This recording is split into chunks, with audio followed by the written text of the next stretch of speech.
நான் ரேகா பேசுது. எல்லா ரெஸ்பெக்டட் வியூவர்ஸுக்கும் என்னுடைய வணக்கம். இந்த வீடியோவில் நம்ம பேச போகிற விஷயம் வந்து ஹவு டு அட்ராக்ட் மணி. பணத்தை எப்படி அட்ராக்ட் பண்ணிக்கலாம். இப்போது நம்ம வாழ்க்கையில் நிறைய வாட்டி இந்த பணம் சம்பந்தமான சவால்களை ஃபேஸ் பண்ணியிருக்கலாம். வேலை இருக்குது, மந்த்லி கரெக்டாக சேலரி வருது, இருந்தாலும் அந்த ஒரு பணத்தை நம்ம நினைக்கிற மாதிரி பயன்படுத்த முடியாத ஒரு சிச்சுவேஷன். பிஸ்னஸ் நாம் எக்ஸ்பெக்ட் பண்ணுற அளவுக்கு அதுலேருந்து இன்கம் இல்லை, க்ரோத் இல்லை. அப்புறம் யாருக்காவது ஒருத்தருக்கு பணம் கொடுத்தா அது கண்டிப்பாக திருப்பி கிடைக்க மாட்டேங்கிறா. எல்லா இடத்துலையும் லோஸ் வருது. நம்ம எங்கே இன்வெஸ்ட்மெண்ட் பண்ணாலும் அது லோஸாக மாறுது. ஒரு சின்ன பொருள் கூட நம்ம பணம் கொடுத்து வாங்கினது நம்மளால் சரியாக பயன்படுத்த முடியாத ஒரு நிலைமை. இல்லை ஒரு சில பேருக்கு வேலையே இல்லை, எவ்வளவோ நம்பிக்கையோடு ட்ரை பண்ணாலும் அது கிடைக்குங்கிற அந்த ஒரு மொமெண்ட்டில் அது லாஸ் ஆகுது. ஒரு சின்ன பணம் கூட வீட்டுக்கு ரெகுலராக வரல, ரெண்ட் கூட கட்ட முடியலை, ஸ்கூல் ஃபீஸ் கட்ட முடியலை, அந்த அளவுக்கு ஒரு ஸ்ட்ரகிளில் போகிற ஒரு சில பேர்.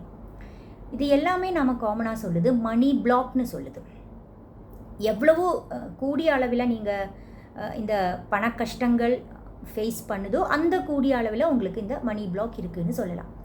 மணி யதார்த்தமாக சொல்ல போனால் நாம் நினைக்கிது அந்த ஒரு நோட்டு, அந்த ஒரு காயின், அந்த பொருள்களாக நாம் என்ன பார்க்குதோ அது மட்டும் மணின்னு நாம் நினைக்கிது. அதுக்கும் ரொம்ப சுப்பீரியராக ஒரு எனர்ஜி இருக்குது. இந்த நம்மளுடைய வைப்ரேஷன் நாம் எவ்வளவோ ரேஸ் பண்ணுதோ அந்த அளவுக்கு மணி நம்மக்கிட்ட வந்து சேரும். இப்போது நீங்கள் நினைக்கலாம், எனக்கு இந்த ஒரு சின்ன வேலை தான் இருக்குது, ஒரு சின்ன இன்கம் தான் இருக்குது, இல்லை என்னோடய பிஸ்னஸ் அவ்வளவோ க்ரோத் இல்லை, அப்போ நான் எப்படி ஜாஸ்தி பணத்தை அட்ராக்ட் பண்ண முடியும்னு நீங்கள் யோசிக்கலாம். இப்போ நம்ம இந்த மணி எனர்ஜியை சரி பண்ணும்போது, அலைன்மெண்ட் பண்ணும்போது, இந்த மணி பிளாக்ஸை நாம் க்யூர் பண்ணும்போது நம்மளுக்கு நிறைய ஆப்பர்ச்சுனிட்டிஸ் வர்ற வாய்ப்பு இருக்குது. அன்எக்ஸ்பெக்டட் மணி வந்து சேர்கிற வாய்ப்பு இருக்குது. நம்மளால் புது ஐடியாஸை உருவாக்க முடியும். அந்த ஐடியாஸுக்கு ஏற்ற மாதிரி ஒரு ஒரு சோர்ஸ் ஆஃப் இன்கம் நம்மக்கிட்ட வந்து சேரும். இந்த மாதிரி ஆப்பர்ச்சுனிட்டிஸை இது கொடுக்கும். நாம் இந்த பிளாக்கை ரிமூவ் பண்ணும்போது, இந்த எனர்ஜியை நாம் சரி பண்ணும்போது நம்மளுக்கு என்ன ஆக்சுவலாக கிடைக்குதுன்னா, அந்த சேனல் சரியாக வருது. அந்த நம்மளும் மணியும் இருக்கிற அந்த ஒரு சேனல் இருக்குல்ல, அந்த ஒரு அலைன்மெண்ட் அது சரியாக வரும்போது நம்மக்கிட்ட தாராளமாக பணம் வந்து சேரும். ஆக்சுவலாக நம்ம இருக்கிற இந்த நிலைமையில், இந்த ஒரு கரண்ட் சினாரியோ அது எப்படியோ இருக்கட்டும், அந்த ஒரு சினாரியோவில் இருந்து நம்மளுடைய சோர்ஸ் என்ன, எவ்வளவோ ரிசோர்ஸ் நம்மக்கிட்ட இருக்குது, சின்னதாக இருக்கட்டும் பரவாயில்ல, அந்த ஒரு ரிசோர்ஸை வச்சு, அதாவது நம்மக்கிட்ட இருக்கிறத மட்டும் வச்சு நம்மளுக்கு இந்த எனர்ஜியை சரி பண்ணிக்கலாம்னு சொல்லுது. அதுக்கு முதல்ல வேண்டிய ஒரு குவாலிட்டி என்னென்னா கிராட்டிடியூட்.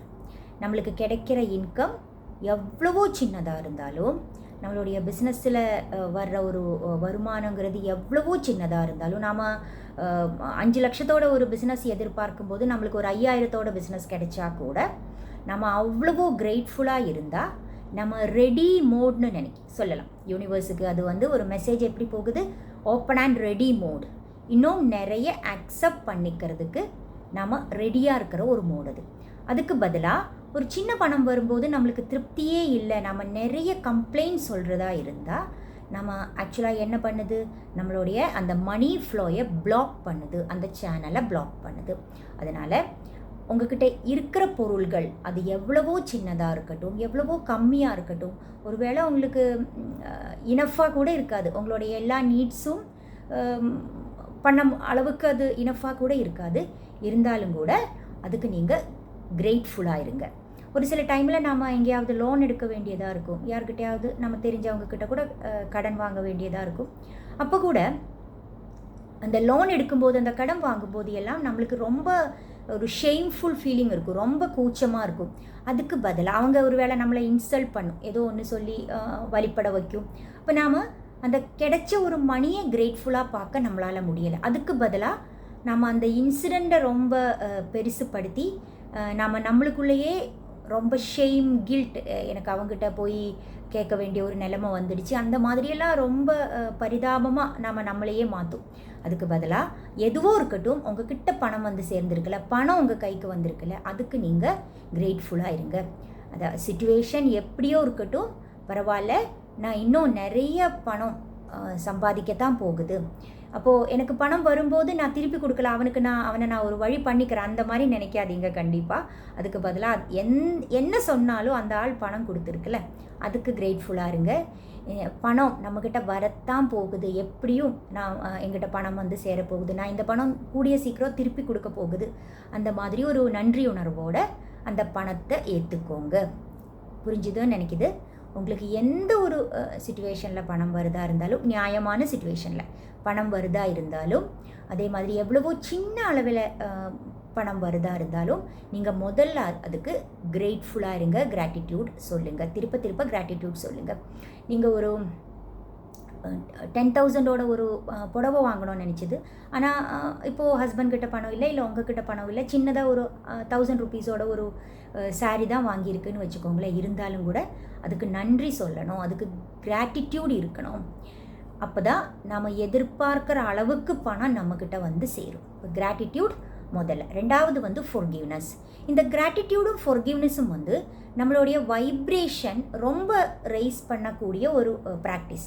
அதனால் இப்போ முன்னாடி சொன்ன அதே ஒரு எக்ஸ்பீரியன்ஸ், ஒருத்தக்கிட்ட நீங்கள் போய் பணம் கடன் கேட்டிருக்கு, அவங்க உங்களுக்கு பணம் கொடுத்தது, அப்போ நீங்கள் ஆனால் ரொம்ப திட்டியிருக்கா, ரொம்ப இன்சல்ட் பண்ணியிருக்கா. அப்போ நம்ம பணத்தை கவனிக்காமல் அவங்க நம்மளை இன்சல்ட் பண்ணி அந்த விஷயத்தை ஒரு பெருசுப்படுத்துகிற ஒரு நிலைமை இருந்தால் கண்டிப்பாக நீங்கள் அந்த ஆளை ஃபொர்கிவ் பண்ணிக்கோங்க, அந்த ஒரு சிச்சுவேஷனையும் ஃபொர்கிவ் பண்ணிக்கோங்க. அதை நீங்கள் மனசில் வைக்காதீங்க.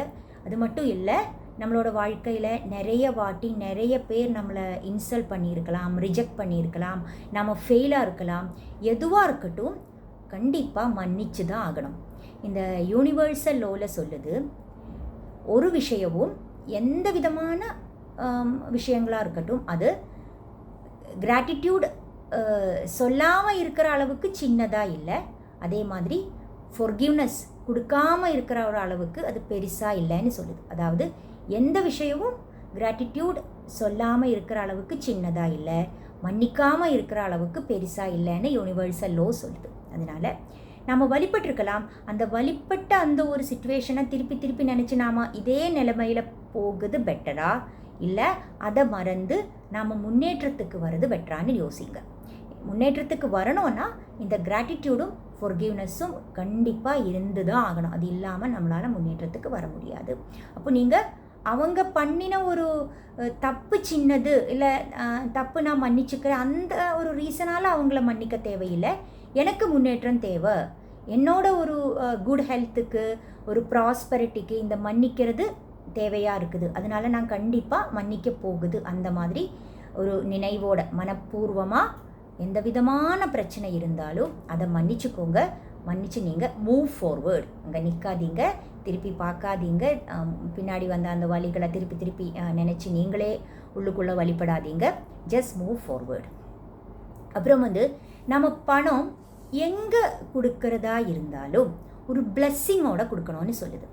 இப்போது நம்ம யூஸ்வலாக என்ன பண்ணுதுன்னா, நம்மளுக்கு பணத்துக்கு ஒரு சின்ன சேலஞ்ச் இருக்கும்போது தேவையாக இருக்கிற ஒரு விஷயங்களுக்கு கூட பணம் ஒரு செலவு பண்ணும்போது நம்மளுக்கு அவ்வளவோ ஒரு ஹாப்பினஸ் இல்லை. க்ரோசரியில் ஒரு பில் வந்தால் நம்ம ரொம்ப இவ்வளவோ ஆச்சா, பாலுக்கு இவ்வளவோ கொடுக்கணுமா, இது கூட கொடுத்தா என்கிட்ட எதுவும் இல்லையே, அந்த மாதிரி நிறைய வரிகளோட பணத்தை கொடுக்குது. ஆனால் கண்டிப்பாக பணங்கிறது சர்க்குலேட் ஆகுது, அது சர்க்குலேட் ஆகி திருப்ப நம்மக்கிட்ட தான் வரப்போகுது. அப்போது ப்ளஸ் பண்ணி கொடுங்க. எங்கே கொடுக்குறதா இருந்தாலும் அந்த பணத்தை ஒரு பிளஸ்ஸிங்கோட அனுப்புங்க. என்ன சொல்லணும், இப்போ போய் அவங்ககிட்ட போய் எல்லாருக்கும் உதவி செய்து 10 ஃபோல்டாக இல்லை 100 ஃபோல்டாக எங்கிட்ட திருப்பி வா, அந்த மாதிரி ஒரு பிளெஸ்ஸிங்கோட தான் பணத்தை கொடுக்கணும். ஈவன் ஹாஸ்பிட்டல் பில்லாக நினச்சிக்கோங்களேன், நம்மளுக்கு ஏதோ ஒரு எமர்ஜென்சி சிச்சுவேஷன் வந்தது, நம்மளால் அது மறுக்க முடியலை, கண்டிப்பாக நம்ம ஹாஸ்பிட்டலுக்கு போய்த்தான் ஆகணும் அப்படிங்கிற ஒரு சிச்சுவேஷன் இருக்கும்போது நம்ம ஹாஸ்பிட்டலில் போய் செலவு பண்ணியிருக்கு, திருப்பி வரும்போது நாம் அந்த டாக்டரோட பில்லு ரொம்ப ஜாஸ்தி, மெடிக்கல் ஸ்டோரில் நம்ம நிறைய பணம் கொடுக்க வேண்டியதாக வந்துச்சு, இவங்க ரொம்ப ஏமாத்துறாங்க, இவ்வளவோ பணம் எடுத்திருக்கு, அந்த மாதிரி கம்ப்ளைண்ட் சொல்லாதீங்க. இப்போது திருப்பி யோசிங்க, நம்மளோட உயிர் போயிடுச்சுன்னா எவ்வளவோ பணம் கொடுத்தாலும் அது திருப்பி கிடைக்குமா? கண்டிப்பாக கிடைக்காது.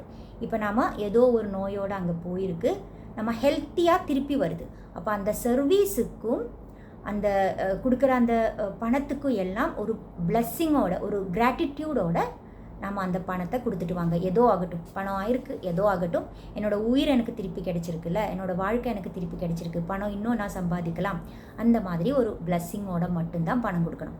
அது எந்த விஷயத்துக்காக இருந்தாலும் அப்படி தான் கொடுக்கணும்.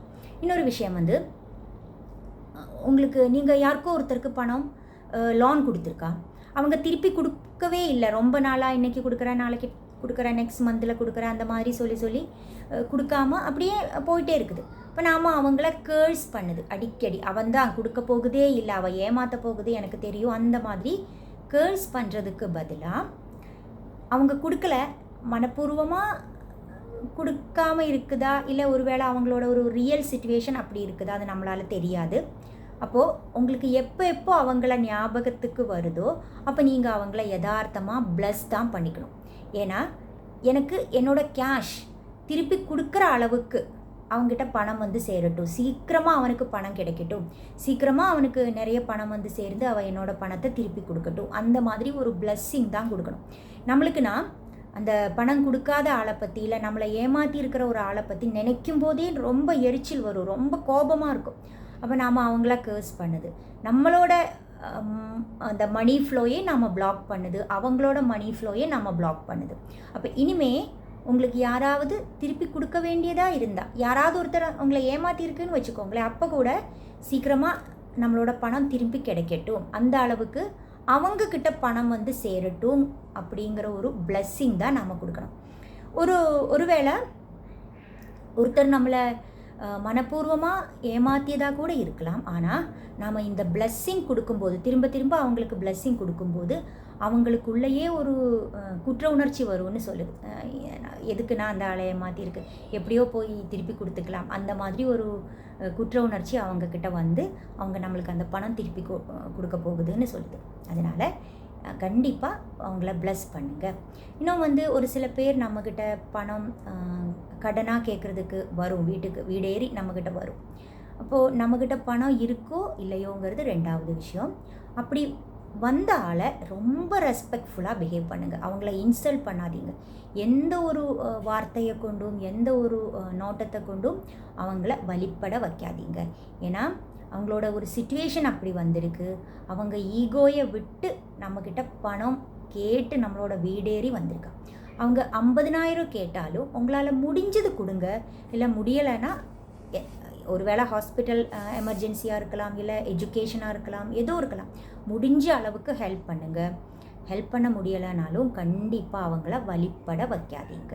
அதே மாதிரி நம்ம பணம் கடமாக வாங்க போகும்போது நாம் ஒரு 50,000 கடமாக கேட்டிருக்கு, அப்போ அவங்க நம்மளுக்கு ஒரு 1,000 rupees தான் கொடுத்தது, எங்கிட்ட இதுதான் இருக்குது, இது மட்டும்தான் எங்கிட்ட இருக்குதுன்னு ஒரு 1,000 இல்லை ஒரு 5,000 கொடுத்துருக்கு. அப்போ நாம் சீக்கிரமாக கம்ப்ளைண்ட் சொல்லும், ஏன்னா அவள் என்னை இன்சல்ட் பண்ணியிருக்கா, அவள் மனப்பூர்வமாக இப்படி பண்ணியிருக்கா, இந்த மாதிரி நிறைய விஷயங்கள் நாம் சொல்லும்.